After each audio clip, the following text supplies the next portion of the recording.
যে বড় থেকে বড় পাপী যদি এমন তোবা করে তাহলে তার পাপ ক্ষমা করা হবে। খালিদ শোনো, এর তোবা যদি মদিনার সব পাপীকে ভাগ করে দেওয়া হয় সবার পাপ ক্ষমা হয়ে যাবে। তার মানে আল্লাহ রসুল বললেন যে তার পাপ ক্ষমা হয়ে গেছে। তিনি জানাজা দিলেন, তিনি কাফন দাফন করলেন, তো তিনি বলতে পারলেন না যাও তোমার বিচার হবে না, বাড়ি চলে যাও। এই কথা তিনি বলতে পারলেন না, দুঃখিত। সম্মানিত দিনী ভাই বোন, বিবাহের পরে জেনা ভিন্ন ধরনের শাস্তি, ভিন্ন ধরনের পাপ। পৃথিবীর এত বড় মানুষ, পৃথিবীর সবচেয়ে পাওয়ারফুল মানুষ মোহাম্মদ সাল্লাল্লাহু আলাইহি সাল্লাম, এত বড় পাওয়ারফুল মানুষ আল্লাহ পৃথিবীতে কাউকে সৃষ্টি করেননি। জান্নাতের গেটে বড় অক্ষরে লেখা আছে সর্বপ্রথমে যিনি প্রবেশ করবেন তিনি হলেন মোহাম্মদ সাল্লাল্লাহু আলাইহি সাল্লাম। বিচারের মাঠে আল্লাহর সামনে কেউ কথা বলতে পারবেন না, এমনকি ইব্রাহিম আলাইহিস সালাম বলতে পারবেন না আমার যে কি হয় তা আমি নিজেই বুঝি না, এ বলে একটার পর একটা সবকে সরিয়ে দিবেন। মোহাম্মদ সাল্লাহ সাল্লাম কথা বলতে সক্ষম হবেন, মোহাম্মদ সাল্লাহ সাল্লাম কথা বলতে সক্ষম হবেন, এ কথা তিনি বলেও গেছেন। এত বড় পাওয়ারফুল মানুষ একটু বলতে পারলেন না যাও তোমার পাপ ক্ষমা হয়ে গেছে, তোমার আর বিচার হবে না, এই কথা বলতে পারলেন না কেন? ওপর থেকে ফাইসালা আছে বিবাহ করার পরে জেনায় লিপ্ত হলে তাকে ইঁট ঢেল পাথর দিয়েই মেরে ফেলতে হবে। এটাই হলো তার দুনিয়াবি ফাইসালা।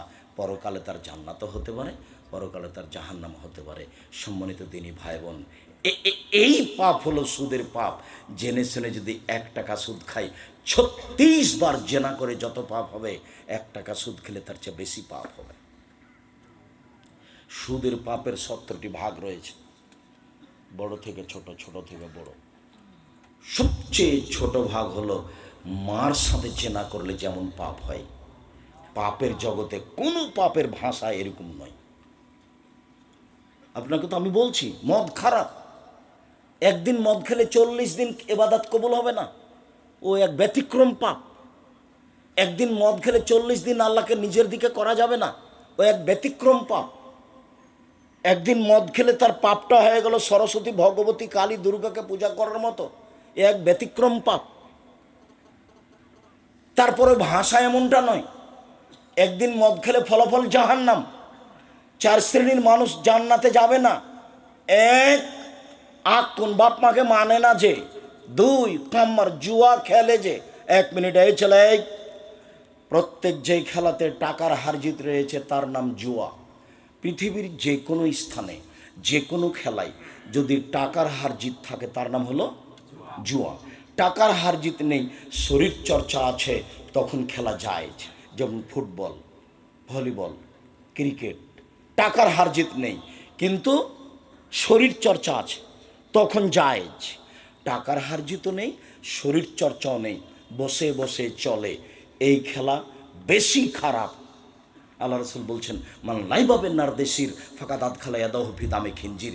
কেউ যদি চৌসার, ছক্কা, লুডু, দাবা, পাঞ্জা, ক্যারামবোর্ড, তাস, গেমস, এরকম খেলা পৃথিবীতে আরও যত জন্ম নিয়েছে, আরও যত জন্ম নিবে, বসে বসে চলে, শরীর চর্চা হয় না, বসে বসে চলে, অন্য কাজ হয় না, এই খেলাতে যদি কেউ অংশগ্রহণ করে সে তার হাতকে শরীর শুকুরের রক্তের মধ্যে ডুবিয়ে দিল। কার মধ্যে ডুবালো? শুকুরের শরীর রক্তের মধ্যে ডুবিয়ে দিল। তার মানে বসে বসে চলে, কোনো কাজ হয় না, তাসবিহ তাহলিল হয় না, শরীর চর্চা হয় না, সামাজিক কাজ হয় না। ইসলাম কোনো মানুষকে বসে খেতে দেবে না। এই ছেলে বসে আছো কেন, তাস খেলাচ্ছ কেন? এই ছেলে বসে লুডো খেলাচ্ছ কেন? এটা কোন ঢং? এই ছেলে তোমাকে বলছি, তোমার ওই তাস খেলার ক্যারাম বোর্ডটা ভেঙে ঘুমাবা। বক্তব্যের সঙ্গে মুনাফিকি করিও না, মুনাফিকি করে কোনো লাভ নেই। তুমি যদি ভেঙে ঘুমাও তাহলে তুমি আসলেই বক্তব্য শুনেছ, তুমি একজন মুসলিম। মুসলিম মানে মেনে নেওয়া, ইসলাম মানে ওর ধর্ম, ওর ধর্মের নাম ইসলাম। আর মুসলিম মানে মেনে নিয়েছি।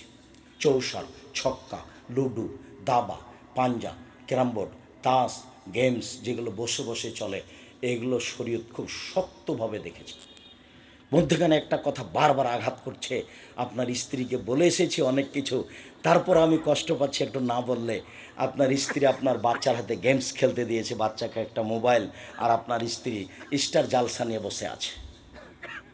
এ হস্তিনী বউ, আমি আপনাকে কষ্ট দিতে চাই না বারবার বলে, আমি আপনার বউ ভালো হোক এটাই আমি চাচ্ছি, আপনার বউ ভালো হোক এটাই আমি চাচ্ছি। যদি সত্যিই সংসারকে সুন্দর করতে চান, সরকারের দোষ দিয়ে কোনো লাভ নেই। আপনি তো আপনার পরিবারের মালিক, আপনি আপনার পরিবারকে কন্ট্রোল করবেন। আল্লাহ বলছেন কু আনফুসাকুম ওয়া আহলিকুম নারা, তুমি নিজেকে জাহান্নাম থেকে বাঁচাও, তোমার পরিবারকে বাঁচাও। আপনাকে তো জনগণের দায়িত্ব দেওয়া হয়নি। মৌলানা সাহেব দিয়ে জাহান্নাম উদ্বোধন হবে, মৌলানা সাহেবকে দিয়ে কি হবে? জাহান্নাম উদ্বোধন হবে। বিপদে মৌলানা সাহেব আছে, বিপদে কে আছে? মৌলানা সাহেব আছে। তো মৌলানা সাহেবের হলো মোহাম্মদ সাল্লাল্লাহু আলাইহি সাল্লামের কথা জাতির কাছে পৌঁছাতে হবে। কেসা কাহিনী বলতে পাবে না, কে কি করলো এটা বলতে পাবে না। ওকে মোহাম্মদ সাল্লাল্লাহু আলাইহি সাল্লামের কথা পৌঁছাতে হবে, ঠিক ঠিক ঠিক ঠিক এভাবে বলছেন আল্লাহর নবী। পৃথিবীর আলেম ওলামা শুনে রাখো, বাল্লিগু আন্নী ওয়ালা আয়া, আমার একটি কথা জানা থাকলে অন্যকে বলো। পৃথিবীর মানুষ, আমার একটি কথা জানা থাকলে অন্যকে বলো। বানে ইসরায়েলের কাহিনী বলো, কোনো দোষ নেই। মান কাযাবা আলাইয়া মুতাআম্মিদান ফালিয়াতাওবা মাক্কাদাহু মিনান নার। কেউ যদি কোনো কথা আমার নামে বলে, সেই কথা যদি আমার না হয়, কেউ যদি কোনো কথা ধর্মের নামে বলে, সেটা যদি আমার না হয়, কেউ যদি কোনো কথা আমার নামে বলে, সেটা যদি আমার না হয়, তাহলে তার থাকার জায়গা জাহান্নাম। জুব্বা যত বড়ই হোক, পাগড়ি যত বড়ই হোক, বিচার মাঠে রেহাই হবে না। যার জন্য মুখ খুলতে পাবে না রাসূলের কথা ছাড়া। নিজেকে বাঁচাতে হবে, পরিবারকে বাঁচাতে হবে, এটা আমার জিম্মেদারি। মৌলানা সাহেবের জিম্মেদারি নিজেকে, পরিবারকে, সমাজকে, নিজেকে, পরিবারকে, সমাজকে। উনি কেমন দাওয়াত দিচ্ছেন সেটা বিচারের মাঠে ফলাফল হবে।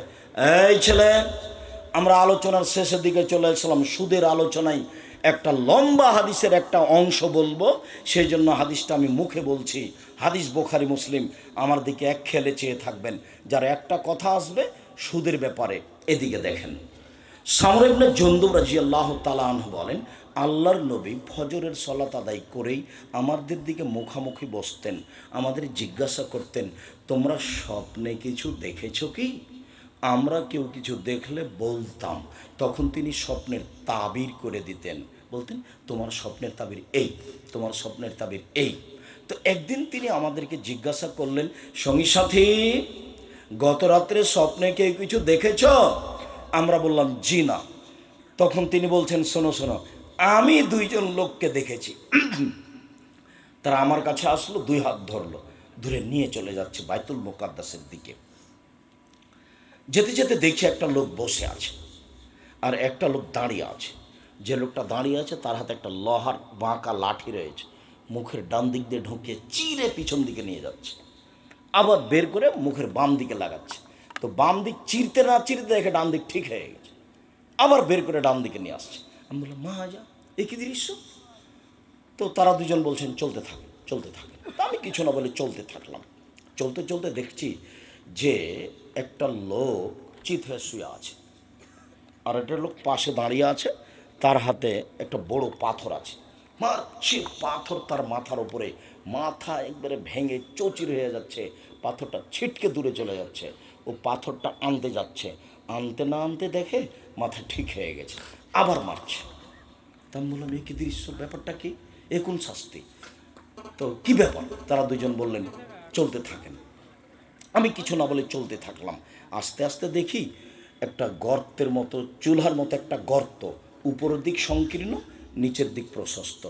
দেখি তার ভিতরে আগুন জ্বলছে, দাদা দাদা দাদা করে আগুন উপরে চলে যাচ্ছে, আবার নিচে যাচ্ছে। দেখি তার ভিতরে পুরুষ এবং নারী উলঙ্গ অবস্থায় জমা ধরে আছে, উলঙ্গ অবস্থায় দুজন করে জমা ধরে আছে, দাদা দাদা দাদা করে উপরে চলে যাচ্ছে, আবার নিচে আসছে, আবার উপরে যাচ্ছে, আবার নিচে আসছে। বললাম, এ কি? তারা দুজন বলেন, চলতে থাকে।